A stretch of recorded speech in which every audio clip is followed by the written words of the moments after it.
Come on, Walter. Place. Good boy. Come. Okay. All right, so we've got Mr. Walter here, and we're going to show you how we put this on. So basically, just like we showed you earlier, we take the collar apart.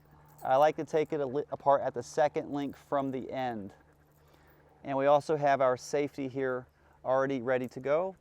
And so basically, we come under the dog's neck and around the back, and then we squeeze the collar together. Put it together just like that. You can see we have the action of the collar. This is a good fit. And we like to have it so that we can get some fingers in there, but still not too snug. This should be able to lift off the dog's neck at least a little bit when you put it on. And I'm not pulling it very hard here. So now we're going to take the leash and clip it to the swivel ring. That's the one that twists. And then we're going to make sure that we have our dead ring, carabiner on the dead ring, and I'm going to attach the carabiner to the separate flat collar. This collar will act as a little bit of a safety here. The reason we have the safety in place is, let's just say, just in case, if this were to pop apart for whatever reason, whether it happens because it fails, which we've never seen, we've only heard of it, or maybe it was put together incorrectly here. Let's just say whatever happens, this comes apart. You're still connected to your dog. And of course, we wouldn't continue like this. What we do is put the leash back on the flat collar temporarily. We'll take the prong collar, get it all sorted out. Make sure we don't have any twists in the chain. And then we simply put it back together, put the leash back onto the swivel ring. And then we take the carabiner on the dead ring and reattach it to the flat collar. And now we're good to go. Okay, so we have Walter here, all geared up and ready to go. What I'm going to do is we're going to simply make sure we have the leash. We relax ourselves. Deep breath, no tension, no nervousness. We want to have our arms and hands relaxed as well. I like to have a nice overhand grip on the leash, meaning I'm not holding it like this. It's a nice overhand grip where the leash comes out the pinky end of my hand. The leash between my hand and the dog is loose, but it's still just shy of tight. It's not tight like this. We want it just shy of tight, nice and loose, and the action of the prong is just going to be a little flick with the fingers here. What we want to have is a way to communicate to the dog to start a conversation. And when we're simply indicating to the dog what we want through the leash, we're just having a conversation. So this isn't anything overly firm or anything like that. This is really light. So when I move, I'm going to just basically tell Walter, come, and then we move, and then I'm going to give him a little bit of input there as we move, and I'm helping Walter maintain his position right here next to me. So the communication through the leash or through the prong is meant to be a nice quick action. Not too harsh, it's not really that firm, it's just a light action where I'm basically giving him a little bit of information through the leash as I go. So I'm relaxed, I can keep my eyes on the road, I can look forward to where I'm going, I can feel exactly where Walter is, and I can give him a little input as needed, but then when he's in the right position, there's simply no input.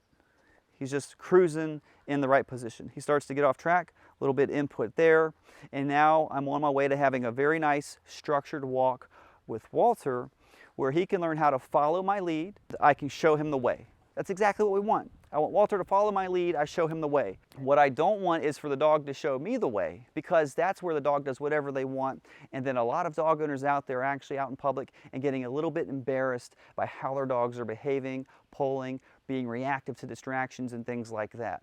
When we have our dog walking with us really nicely, we have more options and freedom. We can go more places and do more things, and that's why we got a dog in the first place, so we can include them into our lives, but also enjoy them too. Now, I know a lot of you are enjoying your dogs a lot, but there's probably some times where there's a little bit of conflict and maybe some frustration. With the right approach to those situations, we can remedy a lot of that to where we have more enjoyment more of the time. So with Walter, as I move, I want his eyes to be on the road. I want his eyes ahead. If he looks too far to the left, If he looks too far to the left, that's where dogs usually veer off, get out of position, and now they're not in the right position anymore. Or if they look to the right, they go in front of or behind you. Walter was notorious for wanting to go behind me. He's actually one of those hesitant dogs that has a little bit of a challenge being comfortable and confident in some situations.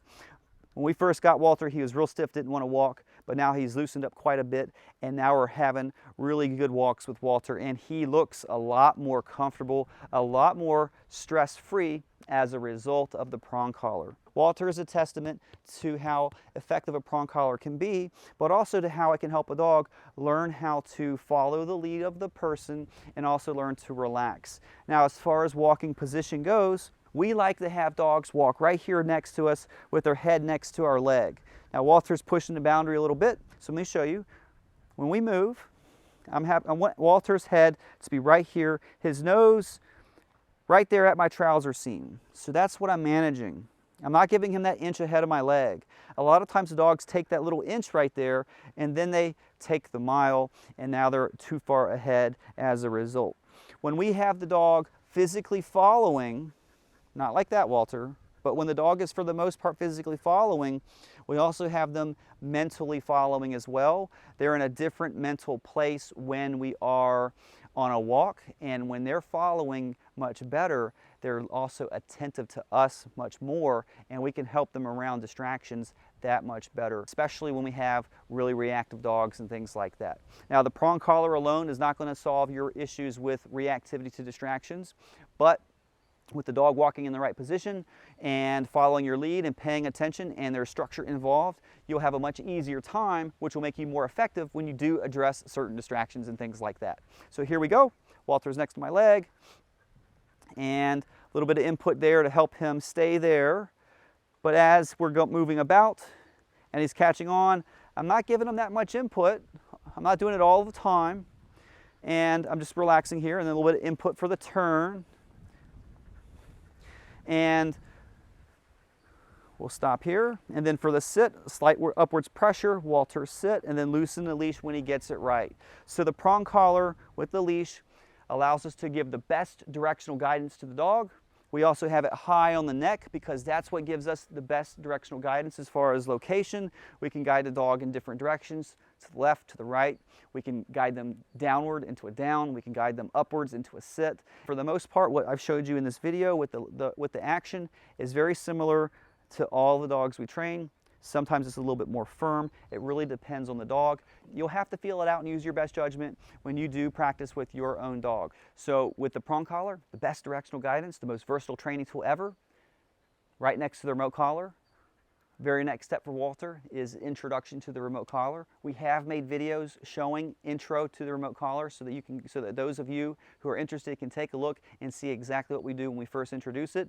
But it's the very same thing, or very similar to the prong in terms of how we are using light touch through the remote collar to create conversation. We're able to pass information from us to the dog and show them the way. The remote collar does not, however, provide any directional guidance for the dog, so we still need to use the leash to show the dog which way to go when they are learning the remote collar. As we're overlaying the remote collar, the dog is becoming more and more remote collar conditioned, and therefore as we move into the future, there's lesser and lesser need for the leash. What I'd like for you to do is I'd like for you to take a look at more of our videos and understand more of how we train so that you can make the best decision regarding your dog, or you can even follow along with a lot of our videos and do a lot of this stuff yourself. A lot of you can take a prong collar, put it on your dog, and do this exact same thing that I did today with Walter and make progress with your dog. You still may need some help with some of the other things that we train, like the obedience and handling distractions and teaching the remote collar in more detail and things like that, but at least you can get started and have a much easier time with your dog. We want to empower more of you to have more success with your dog, whether you hire us or whether you don't. If you don't hire us and you follow along and you're able to help your dog, great. That's the whole idea. If you do want to hire us, this should give you a little bit of an idea on how we do things, how we train, our approach to training, not just from this video, but this is just the first step. with the other videos that we produce and things like that. So take a look at our website. We have broken our videos up into different categories on the website to make it a little bit easier to navigate. And of course, if you have any questions, you can definitely contact us. We're here to help. We're here to empower you. Thanks for tuning in. Thanks for following along. Here's to your success with your dog. I'm CJ Quick with Intelligent Canine. Have a great day.